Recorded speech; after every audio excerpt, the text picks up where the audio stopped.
요한계시록 4장 1절 1절만 같이 한번 읽어보죠. 2일 후에 내가 보니 하늘에 열린 문이 있는데 내가 들은 바 처음에 내게 말하던 나팔소리 같은 그 음성이 가로되 이리로 올라오라. 이후에 마땅히 될 일을 내가 내게 보이리라 하시더라. 잠깐 기도드리고 시작하도록 할게요. 하나님 아버지 감사합니다. 오늘 또 이곳 운종에 같이 모였습니다.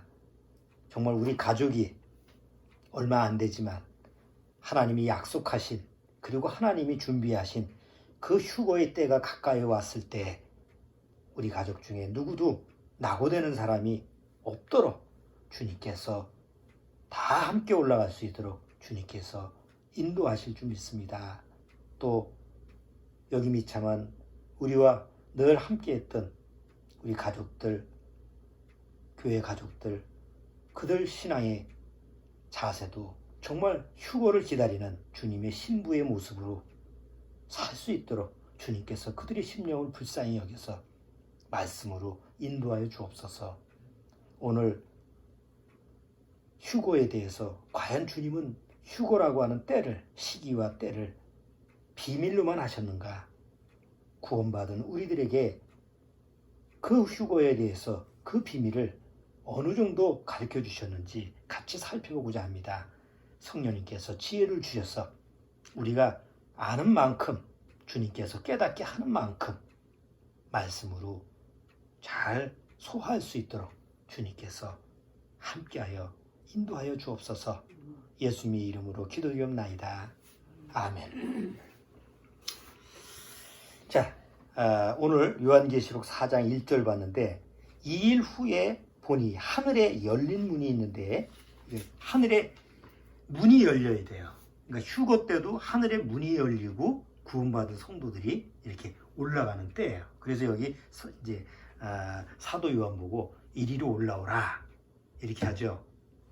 휴거 때는 이리로 올라오라라고 하는 이 음성이 나팔 소리로 신호가 간다고 그랬어요. 이제 구원받은 성도들한테만 들리겠죠. 나팔 소리가 들리면서 우리가 순식간에 변화가 돼서 올라간다고 이렇게 돼 있어요. 아버지는 휴거가 언제쯤 올 것 같아요? 혹시 휴거 온다면? 글쎄, 머지않아서 올 것 같아. 머지않아서. 자, 오늘은 휴거의 때가 과연 언제 올 것인가 우리가 성경을 통해서 한번 살펴보려고 해요. 왜냐하면 그걸 알아야만이 우리가 준비를 하잖아요. 만약에 이렇게 한번 생각해 보세요. 대다수 많은 사람들이 휴거 그러면 그거는 성경에서 시간 우리나라에도 그 시기와 때를 정해가지고 난리법석을 쳐서 그건 우리가 알 수 없어 이렇게 하는데 성경에서는 무조건 휴거에 대해서 언제 올 거다, 언제 그런 일이 벌어질 거다라는 것을 아주 그냥 전혀 비밀로 한 게 아니고 구원받은 성도들에게는 암시를 해줬어요. 어느 정도 짐작을 하게끔 했어요. 한번 이렇게 생각을 해보죠. 테러범들이 우리 집을 폭발을 하려고 그래. 하여튼 우리를 미워해서 폭파하려고 그래. 그런데 아버지가 그걸 먼저 알았어. 언제 이 테러리스트들이 와가지고 우리 집을 폭발해서 우리 가족을 다 죽이려고 하는구나 라는 것을 아버지가 미리 어떻게 알았어. 정보를 얻어서. 그러면 아버지가 어떤 조치를 취할까요? 그냥 방관해? 죽든지 말든지 그 가족들이, 그 자녀들이, 사랑하는 자녀들이 죽든지 말든지 내버려 둘 거예요? 그렇지는 않을 거 아니에요. 그러니까 미리 알았다면 언제 어느 때 올지는 몰라도 테러리스트들이 이제 우리 집을 언젠가는 몰래 와서 공격할 거다라고 하면 미리 대비를 하고 준비를 시켜서 해를 입지 않게끔 할 거예요. 하나님도 성경을 통해서 구원받은 성도들한테 이제 휴거가 올 거다라고 얘기하는데 그 휴거가 그냥 갑자기 오는 거지만 구원받은 성도들한테는 어느 때 정도 올 거다라고 하는 것을 이렇게 암시를 해줬다는 거죠. 왜? 미리 준비하게끔. 그럼 우리가 이런 의문점은 들 거예요. 아니 그러면 이왕이면 날짜와 시간을 정확히 가르쳐주면 아니 그럼 준비할 거 아니냐. 근데 왜 날짜와 시간은 정확히 안 가르쳐 줬느냐? 왜 날짜와 시간을 정확히 안 가르쳐 줬을까요? 임자매님. 날짜와 시간을 정확히 가르쳐 주면 딱 그때까지 기도하면서 잘 준비하고 있을 거 아니에요. 내가 틀렸는지 몰라도 구원받고 죽을 때야 휴거가 온다고 나는 이렇게 생각하는데 틀려? 죽을 때는 이제 안 오고 죽기 전에 하나님의 때에 오는 거지. 네. 죽을 때 뭐 시간이 무한정기다 이게. 자, 왜 날짜와 시간을 가르쳐 주시지 않았다면은 가르쳐 주시지 않으냐면 사람의 본성을 알기 때문에 그래요. 가끔 영화를 보면 요새 종말의 영화를 보면 이 지구가 종말한다는 영화가 가끔 나와요. 그러면 이 지구가 종말한다. 뭐 이제 내일 멸망한다. 일주일 뒤에 멸망한다라고 보면 사람의 모습이 어때요? 이제 일주일 남았어. 이 지구가 멸망할 날이 한 일주일밖에 안 남았어. 그러면 사람들이 어떻게 살아요? 죄도 안 짓고 아주 경건하게 하나님 앞에 회개하고 이렇게 살아. 이 영화를 보면 아수라장이 불교 용어잖아. 이 지옥 같은 아수라장이고 막 그냥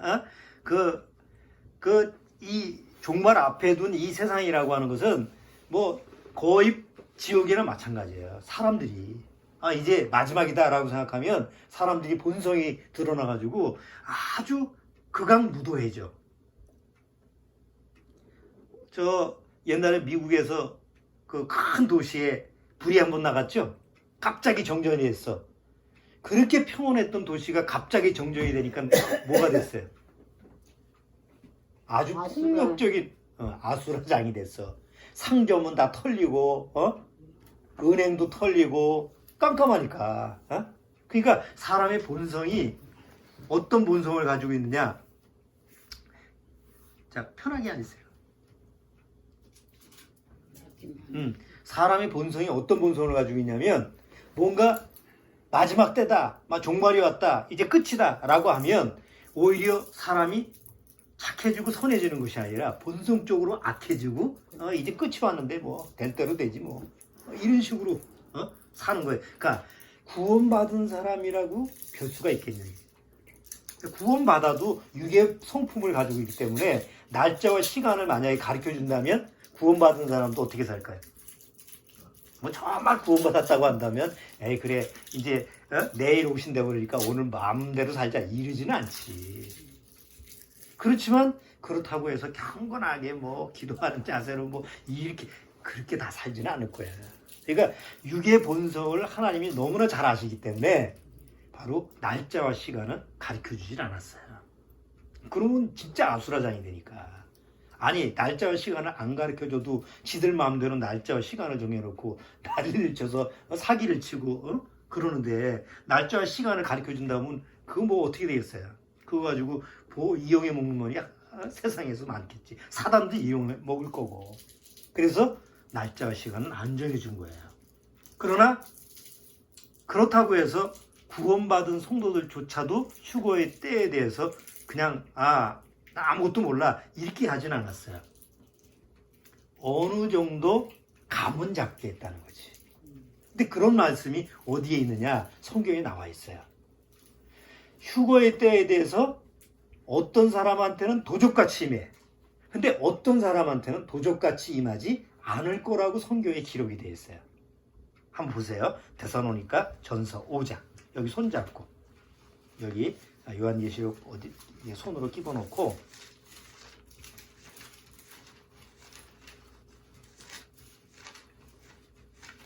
자 데살로니가 전서 5장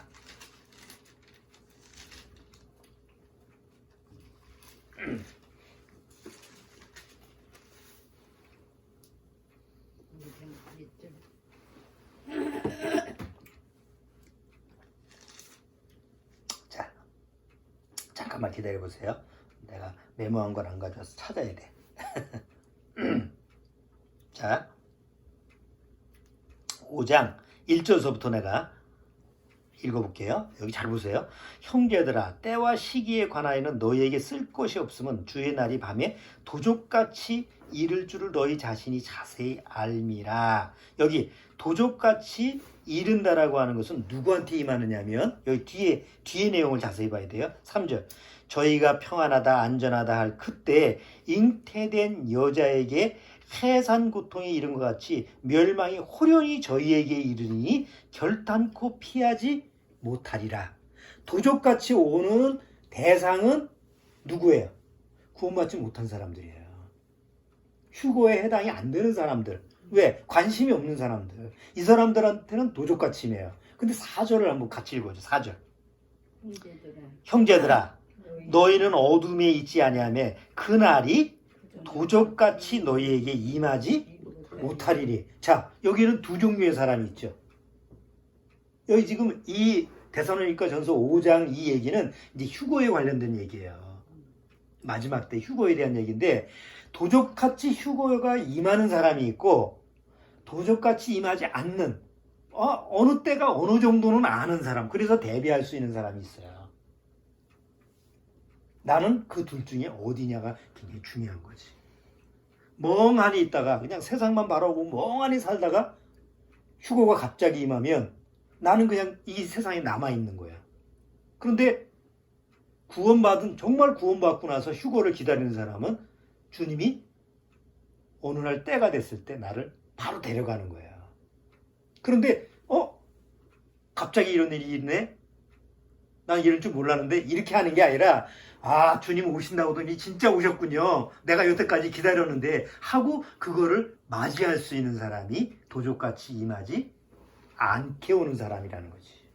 자, 그렇다면 하나님은 성경을 통해서 정말 휴거를 받을 사람한테 앞으로 휴거가 언제쯤 일어날 거다라는 정도의 준비 기간을 항상 마음의 준비를 하게끔, 날짜와 시간은 안 정해줘도 그래도 짐작은 하게끔 하실 거라는 얘기죠.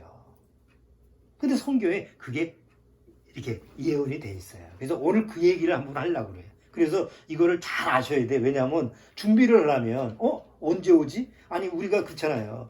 오늘 우리가 11시까지 오겠습니다라고 했을 때 아버지 어머니가 준비하셨을 거 아니야. 미리 일어나고 아침 식사하면서 이렇게 준비하고, 이게 맞이할 준비를 하셨잖아요. 휴거도 마찬가지라고. 시간과 때는 모르지만 어느 정도 어느 때 이 정도는 오실 거다라는 짐작을 할 수 있게끔 미리 우리한테 가르쳐 주셨기 때문에, 그걸 알지 않으면 준비를 못 하다가 이거 뭐야 이렇게 하다가 갑자기 올라가면 좋은데 남아있으면 큰일이라는 거죠. 자, 우리가 지난번에 한번 설교한 얘기를 다시 못 들으셨으니까 복습을 잠깐 하고 오늘 내용을 해볼게요. 자, 왜 휴거가 반드시 일어나야 되느냐라는 3가지 이유가 있어요. 첫 번째는 휴거가 반드시 일어나는 이유는 하나님의 약속이기 때문이에요. 자, 임자매님, 하나님이 약속을 한 번도 어긴 적이 있을까요, 없을까요? 성경에서 하나님이 약속하신 것 중에서 없지. 만약에 하나님이 약속을 한 번이라도 어기면 하나님은 거짓말하는 분이 되고 결국은 하나님 말씀 못 믿게 되잖아. 그러니까 하나님의 약속은 100% 지키는 거잖아요. 휴거도 약속이야. 그러니까 휴거가 없으면 하나님이 살아계신 하나님이 아니지. 두 번째 증거는 하나님의 계획이 있어요. 시간표가 있어. 요땐 요렇게 하고 요땐 요렇게 하고 요렇게 할 거다라는 시나리오, 이 세상을 하나님이 이끌어 가시는 그 플랜이 있어요. 계획표가 있는데 그 계획표 중에 휴거가 있어요. 그러니까 하나님이 계획을 세웠는데 휴거가 들어가 있으면 반드시 이루어지죠. 세 번째는 하나님이 이 세상을 마지막 심판, 이 세상이 마지막으로 이제 끝나는 때가 있어요. 하나님이 이 세상을, 이 악의 세상을 심판한다고 약속을 했기 때문에 마지막 끝날 때가 와요. 근데 이 끝날 때 휴거라고 하는 것이 있어. 그러니까 휴거가 없으면 이 세상이 끝나질 않아. 하나님 말씀대로. 그러니까 휴거는 반드시 있어야 되는 일이에요. 근데 언제 있느냐? 하나님의 진노 전에, 하나님의 진노하시기 전에 일어나는 일이 바로 휴거예요. 자, 요한계시록 돌아올게요. 자, 요한계시록 3장 한번 보세요.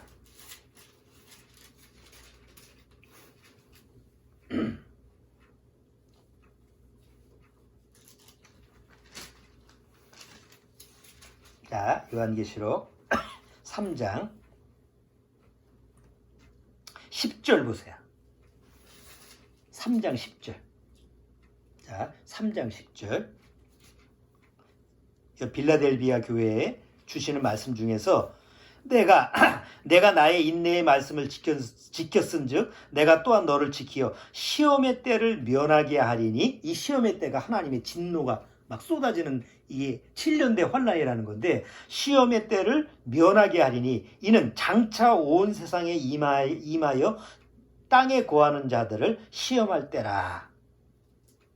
하나님의 진노로 시험할 때인데, 빌라델비아 교회는 구원받은 성도들이거든요. 그 구원받은 성도들은 어떻게 해준다고? 피하게 해준다. 면하게 해준다. 그래서 휴거는 언제 일어나요? 하나님의 마지막 진노 전에 일어나는 거예요. 자, 첫 번째 증거. 이제 휴거의 때가 언제쯤 올 거냐라고 하는 그 하나님이 주시는 그런 그 시기의 첫 번째가 이스라엘 나라예요. 이스라엘 나라가 2000년 동안 없었잖아. 그런데 1948년 5월 14일 날 이스라엘이 돌아와서 독립을 선포해요. 2000년 동안 흩어졌다가, 자, 세상 사람들은 그게 우연이라고 그래.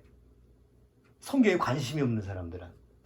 그런데 성경에는 이스라엘 민족이 전 세계에 흩어졌다가 다시 모일 거라는 게 예언되어 있어요. 자, 에스겔서 36장을 한번 보세요. 예수님이 오시기 전에 한 700년 전에 기록된 건데, 예수님이 오시기 전에 기록된 거예요. 에스겔서 36장.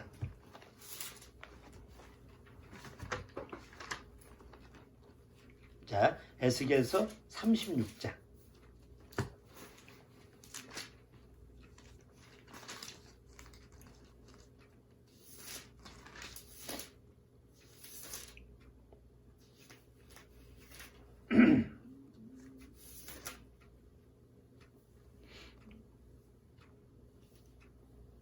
자, 에스겔서 36장, 나중에, 제가 이제 요번 주 설교 끝나고 나서 나중에 에스겔서 36장, 37, 38, 39장까지 4장을 꼭 읽어보세요. 36장. 36장부터 39장까지. 오늘은 36장 조금씩만 읽어볼게요. 자, 36장에 보면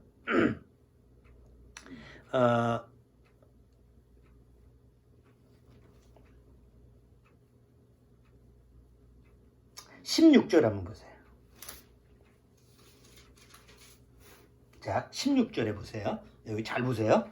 여호와의 말씀이 또 내게 임하여 가라사대, 인자야, 이스라엘 족속이 그 고토에 거할 때, 자기 땅에 거할 때 그 행위로 그 땅을 더럽혔나니 나보기에 그 소위가 월경 중에 있는 여인의 부정함과 같았나이다. 그들이 땅 위에 피를 쏟았으며 그 우상들로 더럽혔으므로 내가 분노를 그들의 위에 쏟아 그들을 그 행위대로 심판하여. 그 다음에 뭐라고 되어 있어요? 각국에 흩으며 열방에 해쳤더니, 각 나라에 흩어버리고 전 세계에 다 흩어져 살게 했어요. 그래서 이스라엘 민족이 예수님이 십자가에 죽고 나서, 예수님 죽이고 나서 예루살렘이 멸망당하고 전 세계에 흩어졌잖아. 그리고 2000년 동안 나라 없이 방황했잖아요. 그게 이스라엘 역사예요. 그런데 여기 보세요. 36장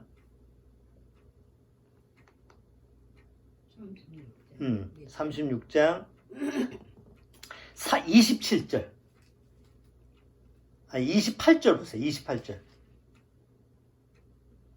내가 너희 자, 내가 너희 열조에게 준 땅에 너희가 거하여 내 백성이 되고 나는 너희 하나님이 되리라. 다시 어떻게 해요? 다시 그들을 돌아오게 하는 거예요. 그래서 이스라엘이 2000년 동안 흩어졌다가 다시 나라를 독립한 게 1948년 5월 14일이에요. 지금서부터 70년 전이지. 자, 그런데 여기 보면 여기 뭐라고 되어 있냐면 35절 보세요. 35절. 그 땅에 돌아와서 땅이 어떻게 변하나 보세요. 자, 사람이 이르기를 이 땅이 황무하더니 이제는 에덴 동산같이 되었고 황량하고 적막하고 무너진 성읍들의 성벽과 거민이 있다 하리니 너희 사면에 남은 이방 사람이 나 여호와가 무너진 것을 건축하며 황무한 자리에 심은 줄 알리라. 2000년 동안 벌어져서 그 당시에 그 팔레스타인 땅이 이스라엘 땅이 황폐해졌는데 이스라엘 민족이 돌아와서 땅을 다시 뭘로 바꿨어요?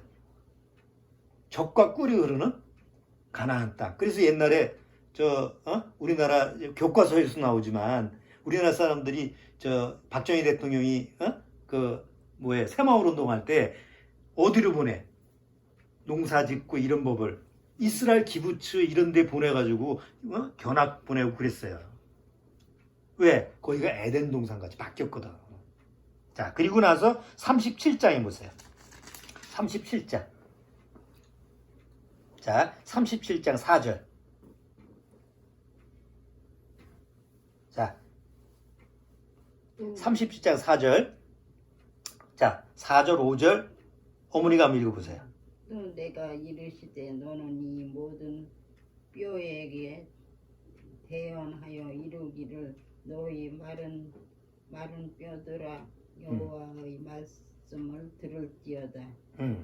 주여 여호와께서 이 뼈들에게 말씀하시기를 내가 생기로 너희에게 들어가게 하리니 너희가 살리라.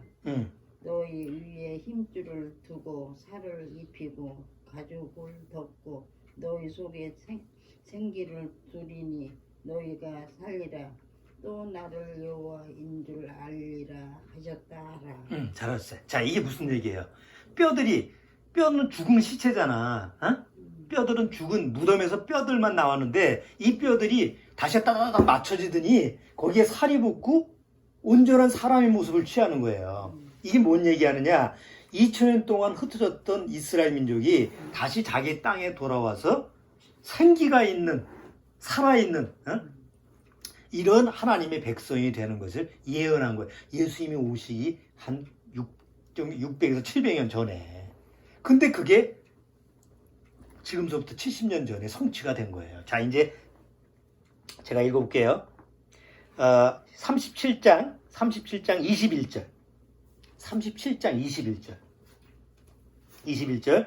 그들에게 이르기를 주 여호와의 말씀에 내가 이스라엘 자손을 그 간바 열국에서 취하며 그 사면에서 모아서 그 고토로 돌아가게 하고 그 땅 이스라엘 모든 산에서 그들로 한 나라를 이루어서 한 임금이 모두 다스리게 하리니 그들이 다시는 두 민족이 되지 아니하며 두 나라로 나누이지 아니할지라. 지금 이스라엘 민족은 두 나라예요, 한 나라예요.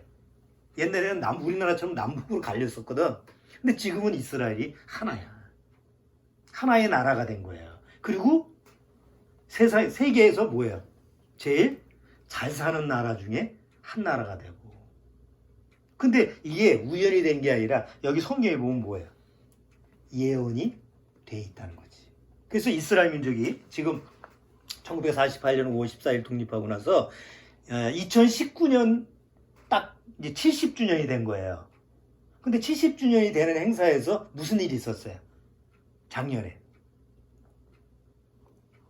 이스라엘의 수도가 텔아비브였는데 트럼프 대통령이 아니다, 이제 예루살렘이 이스라엘의 수도다, 이렇게 이제 동조를 해주니까 이스라엘이 수도를 예루살렘으로 정한 거예요. 그리고 미국 대사관을 예루살렘으로 옮기고. 그래서 이제 올해 와가지고 뭐 난리가 났었잖아. 팔레스타인이 반대하고 막. 근데 이게 다 성경에 예언된 거예요. 자, 근데 이제 이스라엘 민족이 70주년 맞이해가지고 뭐 막 대단한 행사를 했는데 지금 이스라엘 민족의 상태를 한번 보는 거예요. 이스라엘 민족이 지금 이스라엘 민족, 이스라엘 국민들이 한 1,000만 명 되는데 거기에 그 안에는 팔레스타인 사람도 속해 있지만 한 1,000만 명이 이제 이스라엘 땅에서 사는데 하나님을 믿는 사람이 몇 프로나 될까요? 우리나라 5천만 명 중에서 기독교인이 한 30%예요. 우리나라에 한 2천만 명이 천주교, 뭐 개신교 다 합쳐서 2천만 명. 그러면 이스라엘 인구 1,000만 명 중에서 하나님을 믿는 사람이 몇 프로나 될까요? 그 나라도 그렇게. 이스라엘 민족은. 아니 하나님을 믿는 사람들이었으니까 과연 지금 하나님을 믿고 정말 하나님을 절실하게 아는 사람이 몇 프로나 될까? 이스라엘 사람은 성경의 이 주인공들이니까 아버지 몇 프로나 믿을 것 같아요? 이스라엘 민족 중에서 유대인들 중에서 하나님을 믿는 사람이 알아들어요. 여보. 응? 지금 몇 프로나 유대인들 중에 지금 이스라엘 국민 중에서 하나님을 믿는 사람이 몇 프로나 될 것 같아요? 글쎄 잘 모르지. 어머니는 몇 프로나 될 것 같아요? 나는 거의 다 믿을 것 같은데. 거의 다 믿을 것 같아. 아, 난 맞추는 줄 알았어. 봐. 거의 다 안 믿어. 거의 다. 99%가 불신자래. 아, 아니, 이상하잖아요. 그들은 성경에 나오는 주인공이고 하나님과 가장 가까운 사람들인데 그러니까. 지금 이스라엘 민족의 99%가 불신자야. 그리고 거기다가 동성애자들이 많아. 그런 걸 한번 생각해 보세요. 이 성경의 이스라엘 역사를 보면 하나님이 이스라엘한테 진노를 할 때가 언제예요? 이스라엘 민족이 하나님을 믿지 않고 우상을 섬기고 가장 타락하고 부패하게 살았을 때 하나님이 진노하시잖아. 예? 근데 지금 이스라엘 민족의 상태가 한 70년 지나고 나서 이제 이들이 살만하고 뭐 그 경쟁력, 국가 경쟁력도 있고 군사력도 뛰어나고 이러다 보니까 이스라엘 민족이 하나님 쪽으로 가는 게 아니고 오히려 더 세상 쪽으로 가는 거예요. 아니 세상에 1%도 안 돼. 구원받은 사람은 눈 씻고 찾아보기가 힘들고 그나마 하나님을 그래도 아는 사람 뭐 그 당시에 랍비도 있고 뭐 전통적으로 믿는 사람도 있잖아요. 그나마 하나님을 아는 사람도 90%로 알아야 되는데 99%가 불신자라니. 그러니까 하나님이 이스라엘 민족을 구원하기 위해서는 성경에 보면 역사가 있잖아요. 이방인들한테 먼저 구원을 주고 이방인의 충만한 수가 차면 다음 누구한테 구원을 넘겨준다고? 이스라엘 민족한테 구원을 넘겨줘야 되는데 99%가 하나님을 모르니 먼저 구원을 주려면 먼저 누구를 알게 해야 돼요? 하나님이 살아계시다는 걸 먼저 깨닫게 해야 되잖아. 근데 지금 이스라엘 민족은 부유해, 잘 먹고 잘 살아. 그러니까 하나님이 별로 필요가 없는 거예요. 그래서 하나님이 이스라엘 민족으로 하여금 나는 살아있는 너의 하나님이라는 걸 깨닫게 해주기 위해서 전쟁을 일으키는 거예요. 그래서 38장에 무슨 얘기, 그러니까 아까 봤어요? 예수께서 36장에 이스라엘 민족이 세계에 흩어졌다가 돌아온다는 얘기가 나왔죠? 37장에 뭐예요? 뼈들이 다 맞춰져가지고 이제 뭐 좀 완전한 아주 그냥 멋있는 그런 사람이 된 거예요. 그런데 정신을 못 차려. 그래서 하나님 앞에 그 마음을 돌이키게 하기 위해서 큰 전쟁을 일으키는데 38장에 그게 뭐냐면 곡과 마곡의 전쟁이야. 러시아 연합 세력이 이스라엘을 공격을 하게 해서 결국 하나님이 그 이스라엘을 이기게 해요. 그리고 이게 그냥 이기게 하는 게 아니지. 이건 질 수밖에 없는 전쟁인데 성경에 보면 그런 얘기가 많잖아. 하나님이 이기게 하심으로 말미암아 이스라엘 민족으로 하여금 정말 우리 하나님은 살아계시구나라는 걸 깨닫게 해서 회개하게끔 하기 위해서 전쟁을 일어나게 하는 게 38장 곡의 전쟁이야. 이게 순서대로 되게 돼 있다고. 근데 지금 때가 어느 때야? 이스라엘 민족의 상태를 보니까 이거 지금 정신을 못 차리고 지금 저 총리, 이스라엘의 총리, 그 누구지? 금방 잊어버렸네. 네타냐후는 이거 부정부패에 또 시들려가지고 지금 정치에 리더도 지금 못 뽑고 있잖아. 그리고 또 4분 오열돼가지고 난리법석을 떨고 그러니까 하나님이 가만히 보니까 이제 때가 됐구나. 저것들을 내가 구원으로 이끌어가기 위해서는 한번 내가 정신을 차리게 쳐야 되는데 근데 그런 때가 이미 성경에 예언되어 있는데 그런 때가 이제 우리가 지금 살고 있는 지금 때에 가까이 온 거죠. 자, 그리고 나서 이제 휴거라고 하는 것이 언제쯤 일어날 것이냐? 그게 이제 가늠할 수 있는 게 에스겔서 38장이에요. 37장에는 여호와 이 뼈들에게 말씀하시기를 내가 생기를 너에게 들어가게 하리니 너희가 살리라. 그러니까 살아있게 이스라엘 민족으로 하여금 이제는 아주 생기가 있는 그런 잘 사는 나라로 만들어주겠다는 거지. 그대로 된 거예요. 자, 이제 문제는 휴거의 때가 언제쯤 올 거냐라는 것을 가늠할 수 있는 표적이 에스겔서 38장인데 러시아와 연합 세력이 이스라엘을 언젠가 공격한다고 그러는데 제가 구원받았을 때 80년도에는 그 당시에 이익을 많이 다뤘거든요. 그때 교회 나와서 집회만 하면 이 얘기를 하잖아요. 에스겔서 38장 소련이 올 거다. 근데 그때는 나도 그렇고 여러 사람들이 이건 앞으로 올 일이야 라고 생각을 했어요. 왜냐? 그때 당시 소비에트 연방공화국이 무너졌거든. 80년도에 유럽의 공산주의가 몰락했죠. 그래서 소비에트 연방이 흩어졌어. 흩어졌다는 얘기는 뭐예요? 그 당시에 소련이 힘이 약화가 돼가지고 뭘 할 수가 없어. 자기 소련한테 붙어 있는 모든 그 나라, 공산주의 나라들이 다 떨어져 나가지, 독립을 하지. 소련 자체 내에서도 공산주의가, 사회주의가 무너졌잖아. 그래서 소비에트 사회주의 연방공화국이 무너지고 이제 소련이 뭘로 바뀌었어요? 러시아라는 나라로 바뀌었잖아, 지금. 지금은 소련이라고 안 그러죠? 러시아라고 그러잖아. 그러니까 내가 구원받았을 때 80년도만 해도 휴거는 앞으로 먼 일이야. 그 당시 나도 그렇게 생각했어요. 내가 죽은 다음에 내 다음 세대에서도 올 수 있는 그런 일이다. 이 휴거라고 생각한 게 지금서부터 몇 년 전에 80년도니까 40년 전 얘기예요. 자, 80년도에는 여기 보면 로스와 메색, 두바랑, 곡 여기 나와 있는 나라들이 다 지금 어떤 나라냐면 러시아, 시리아, 터키, 그 다음에 리비아, 이디오피아 여기 나와 있는 소련과 함께 이스라엘 쳐들어온 나라들이에요. 근데 80년도 그 당시 지금서부터 80년도에서는 소련은 해체가 된 상태에서 이런 조짐이 없었고 그 당시 이란은 이라크하고 전쟁을 했어. 이란은. 그러니까 거의 8년 동안 전쟁을 했어. 재작년에 끝났잖아. 그러니까 이란, 이라크하고 전쟁 때문에 이스라엘한테 신경 쓸 겨를이 없었어. 그러니까 이란이 쳐들어온다? 그 당시에는 뭐예요? 이건 앞으로 먼 일이구나.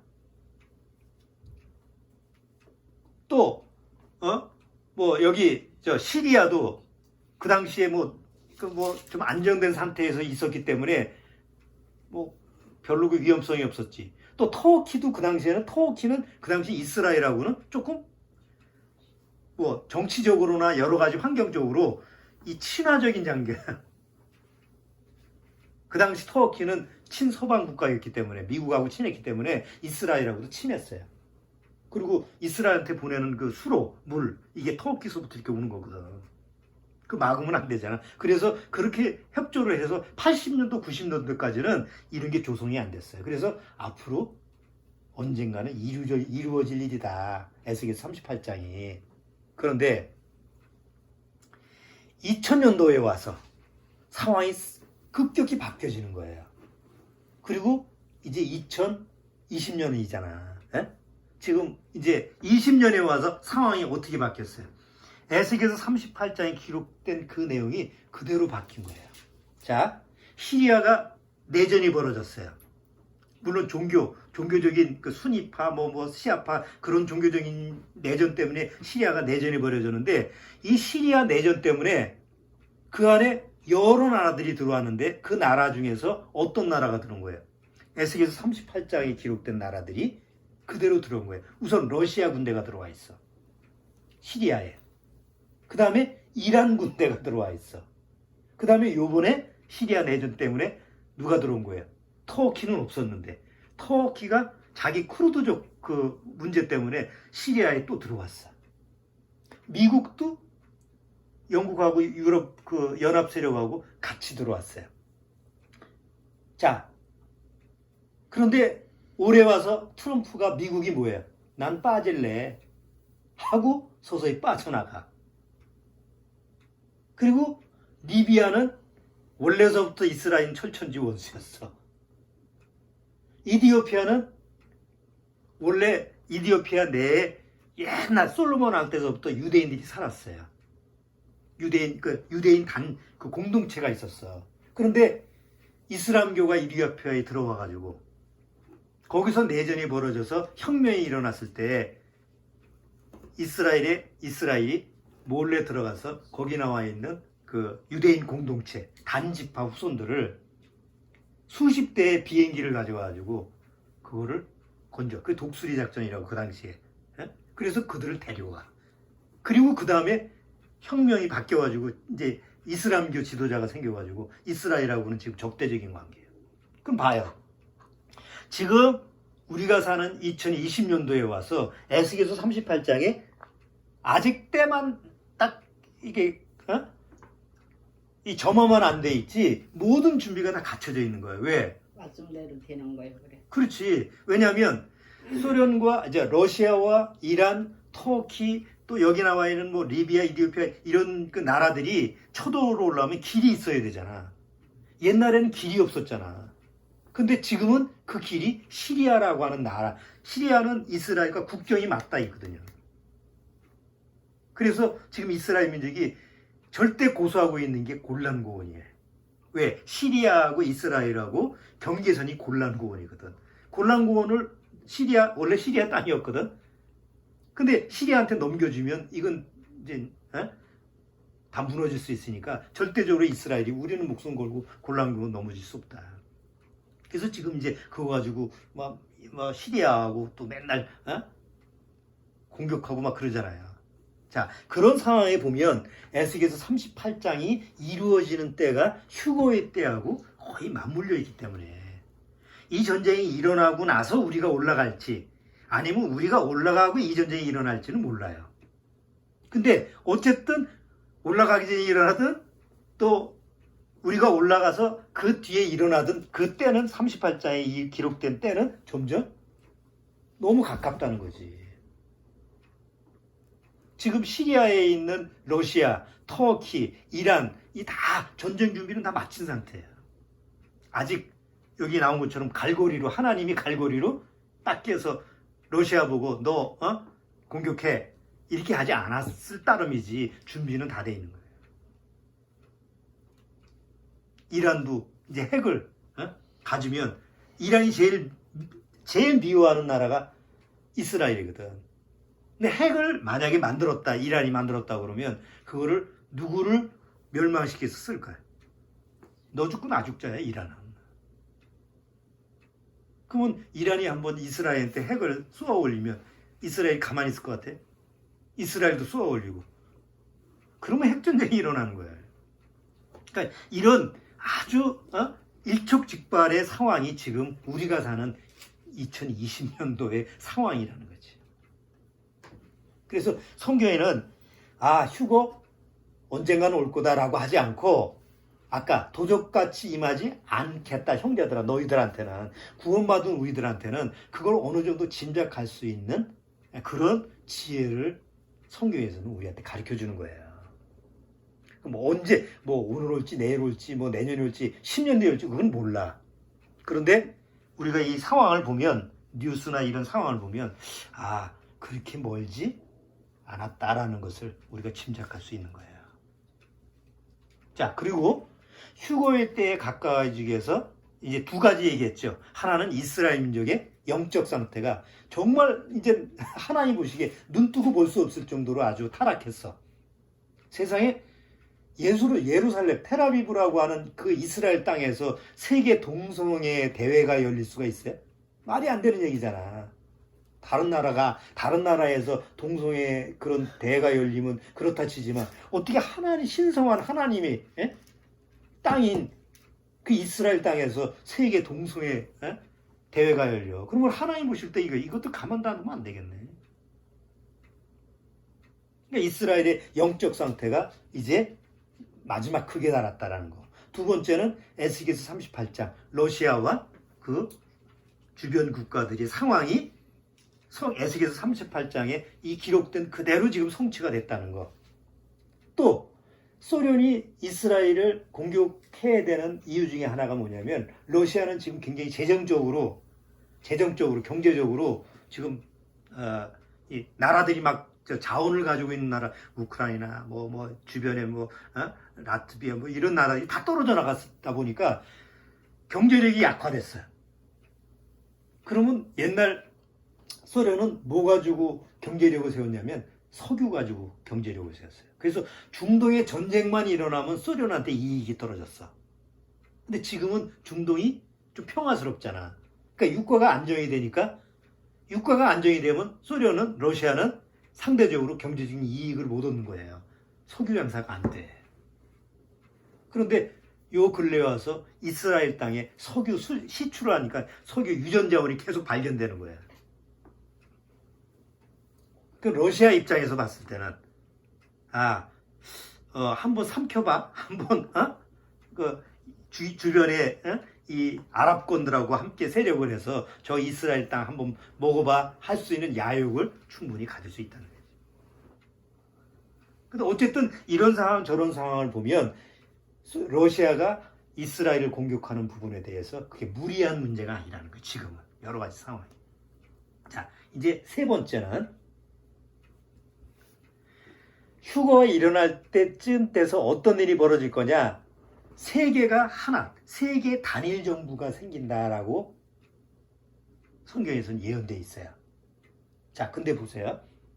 1919년에 국제연맹이 세워졌다가 실패했어. 미국이 반대를 해서. 근데 2차 대전이 벌어졌어요. 2차 대전이 벌어져서 몇 명이 죽었냐면, 몇만 명이 죽었냐면 5,200만 명이 죽었어. 우리나라 인구가 다 죽은 거야. 그러니까 전 세계 사람들이 미국을 포함해서 전 세계 사람들이 이래서는 안 되겠다 하고 해서 만든 게 1948년에 만든 게 국제연합이야. 지금의 유엔이지. 그 유엔이 만들어지기 시작하면서 바로 세계 단일 정부의 계획이 시작된 거야. 그때서부터 이게 지구는 하나다. 그래서 우리가 많이 쓰잖아. 지구촌. 뭐 올림픽 할 때마다 우리는 We are the world. 지구는 하나. 점점 이렇게 세상 사람들로 하여금 이렇게 하나가 되게끔 하는데 모든 문화, 요새 모든 어떤 매체 이런 거 보면 이제는 세계화라고 그러잖아. 말이.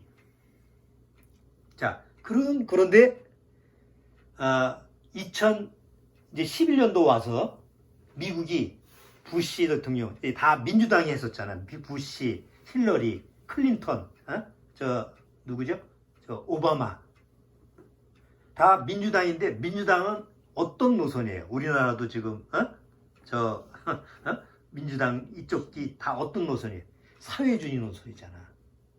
그래서 미국도 사회주의 노선, 민주당 그 대통령이 됐을 때 다 어떤 쪽에 정책을 밀고 나갔냐면 유엔이 추구하는 세계화. 우리가 하나의 정부, 하나의 나라로 통일시키자는 쪽에서 오바마 대통령까지 이게 다 거기에 일치를 시킬 거예요. 그래서 단일 정부, 세계 단일 정부 이렇게 나갔는데 2017년에 트럼프가 대통령이 당선이 되면서부터 상황이 미국이 달라졌어요. 그래서 작년에 유엔 총회에 트럼프 대통령이 나갔거든. 그러니까 트럼프 대통령이 나가면 미국 대통령이 첫 번째로 유엔 총회 연설을 하는데 트럼프가 유엔 총회에 나가서 무슨 연설을 했냐면 나는 반대세.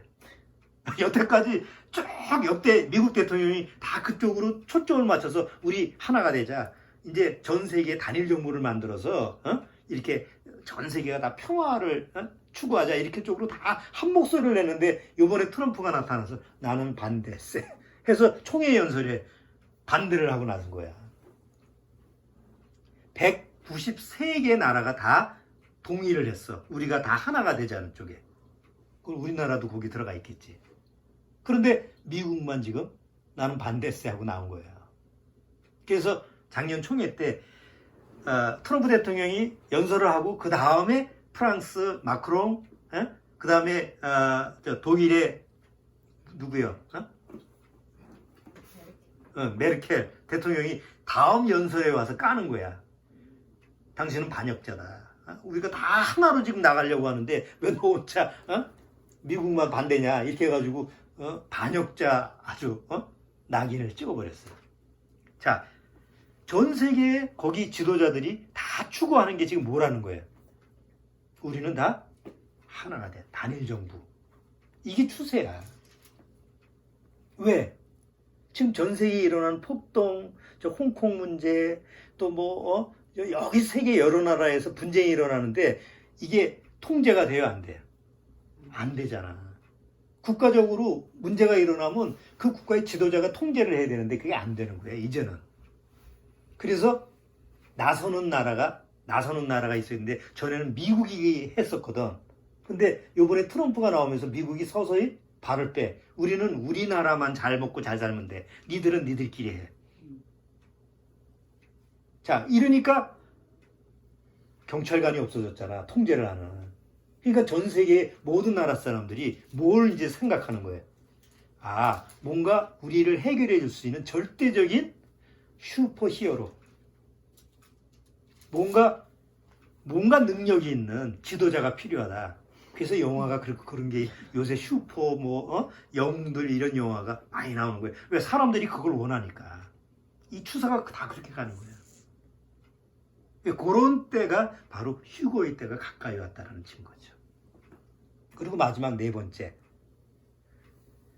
단일 정부, 세계 단일 정부가 나오면 거기서 적그리스도가 나오게 돼 있는데 이 적그리스도하고 뗄래야 뗄 수가 없는 게 단일 종교예요. 왜 단일 종교가 필요하냐? 우리나라도 그렇지만 어떤 지도자가 이게 나와서 뭘 하려고 그러면 첫 번째 나와서 반대를 하는 게 누구예요? 종교인들이야. 아니 골치 아파. 뭔가 하려고 그러면 종교인들이 나와서 이건 아니에요. 그거 반대를 해. 우리나라도 그렇잖아. 뭐 사제단이 나와서 하고 뭐 교회도 그렇고 그렇게 난리잖아. 그래서 정치 지도자가 가장 자기가 뭔가 하고자 하는 걸 하려고 할 때 가장 필요한 게 종교적인 집단이에요. 그래서 이 단일 정부에서 뭘 계획을 세웠냐면 작년 2000년도에 밀레니엄 2000년도에 유엔 뉴욕 유엔 사무소에서 전 세계 사람들 모여가지고 세계 종교 평화 세계 평화 협의회를 했는데 2030 아마 들어본 게 있을 거예요. 인터넷 보면 2030 계획이라는 게 있어. 유엔에서 만든.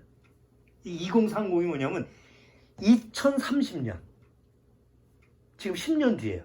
2030년이 될 때 세계 단일 정부를 만들자. 세계 하나된 세계에 하나의 그 통합적인 국가를 만들자라는 계획이 2030 계획이에요. 근데 이제 트럼프가 그건 난 반대세 하고 나오겠지. 근데 다른 나라는 다 그쪽으로 나가는 거야. 근데 2030 계획에 뭐가 들어가 있냐면 종교도 하나로 만들자. 다 똑같은 다 추구하는 거 다 똑같은 거 아니냐. 그래서 세계 모든 종교가 다 하나가 되면 여태까지 인류의 역사를 보면 다 종교 때문에 전쟁이 벌어졌는데 종교를 하나로 만들면 전쟁이 안 일어날 거 아니냐. 그래서 단일 종교에 대한 안건이 이제 나온 건데 이 단일 종교에 대한 안건을 이제 제대로 풀어보는 게 2020년 내년 6월 내년 6월 네덜란드 헤이그의 평화궁전이라는 게 평화궁전. 헤이그 알죠? 우리나라에 옛날 밀사를 보낸데 그 네덜란드 헤이그의 평화궁전이 있는데 이 평화궁전에서 내년 6월 달에 전 세계 종교 지도자들을 다 모아. 거기에 달라이 라마도 있고 이슬람교 총 제일 우두머리지 기독교 뭐 천주교 교황 해서 다 모여가지고 안건을 하나 계획을 세우는데 그 안건이 뭐냐? 어떤 종교나 어떤 종파나 어떤 종교인에 대해서도 비판하거나 반대하거나 아니면 배척하지 말자. 만약에 어떤 반대나 배척이나 비방하고 그러면 법적으로 제재를 하자. 이런 안건을 만들어서 내년에 그걸 가지고 협의를 한다고 그래. 만약에 그게 만들어지면 어떻게 돼요?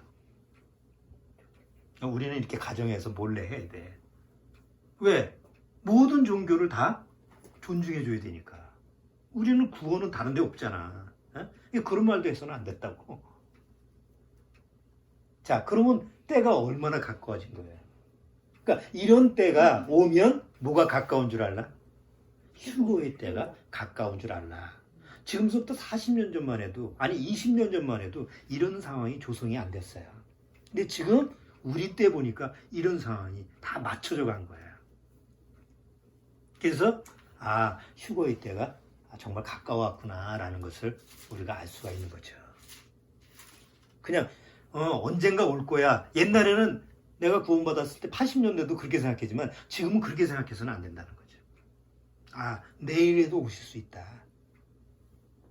언제라도 나팔 소리가 들리면 뭐 내가 준비해서 가는 건 아니지만 내가 주님을 만나러 공중재림에서 주님을 만날 때가 이제 가까이 왔다라는 것을 우리가 늘 마음속에서 기억을 하고 말씀을 기억하고 그리고 준비를 어떻게 해야 돼요? 준비를 해야 돼요. 어떤 준비를 해야 돼요? 옷 갈아입어야 돼? 깨끗한 옷으로? 아니지. 옷 입고 가는 게 아니잖아. 몸에 부활체를 입고 가는 거니까 항상 심령 상태가 항상 예수님을 바라보고 예수님의 말씀을 기억하고 또 성경을 묵상하고 이런 시간을 늘 가져야 된다는 거죠. 자, 그래서 오늘 조금 길게 했는데 어차피 설명을 해야 될 것 같아서 길게 했어요.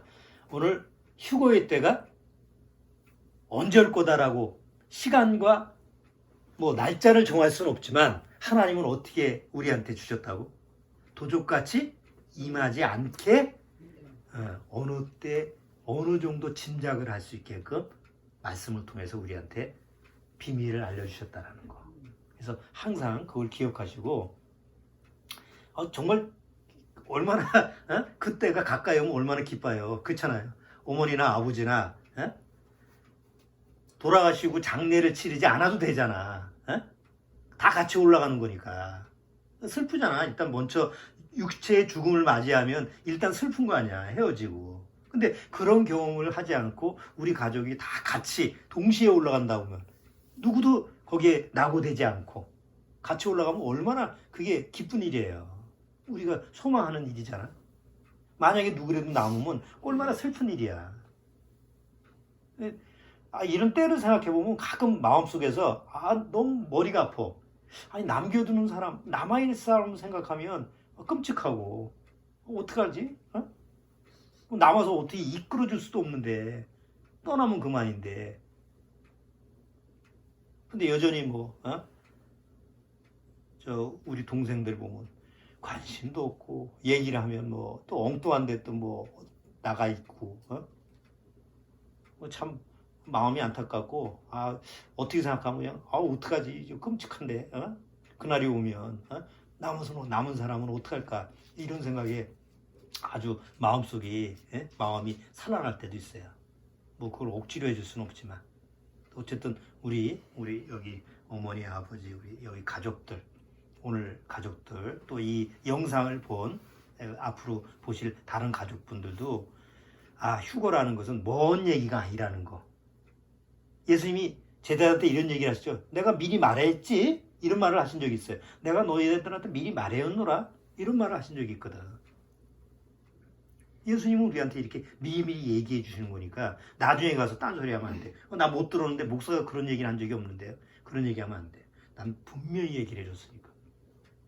그러니까 오늘 여기 참석하신 분하고 이 영상을 보시는 우리 가족들 분명히 제가 얘기를 했으니까 휴거의 때에 대해서 정말 정신 차리고 늘 말씀을 기억하고 주님의 말씀을 사랑하고 이렇게 그날이 올 때까지 가족들을 사랑하면서 이렇게 살아가시기 바랍니다.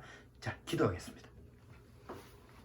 하나님 아버지 감사합니다. 정말 그날이 그 휴거의 때가 언제일지 모르지만 성경을 통해서 하나님은 우리한테 이렇게 비밀을 깨닫게 해주셨습니다.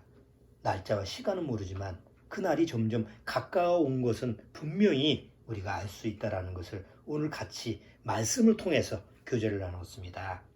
이 말씀을 듣는 모든 우리 사랑하는 가족들 마음속에서 세상에만 눈길이 가지 말고 주님한테 그 눈길을 돌려서 주님이 원하시는 그 뜻이 무엇인지 그 영원한 생명이 우리 심령 안에 과연 있는지 늘 점검하고 그 휴거의 때를 늘 기도하면서 기다리는 그런 지혜로운 슬기로운 처녀가 될 수 있도록 주님께서 인도하여 주옵소서. 예수님의 이름으로 기도드리옵나이다. 아멘. 수고했습니다. 자, 아버지가 좋아하시는 찬송 한번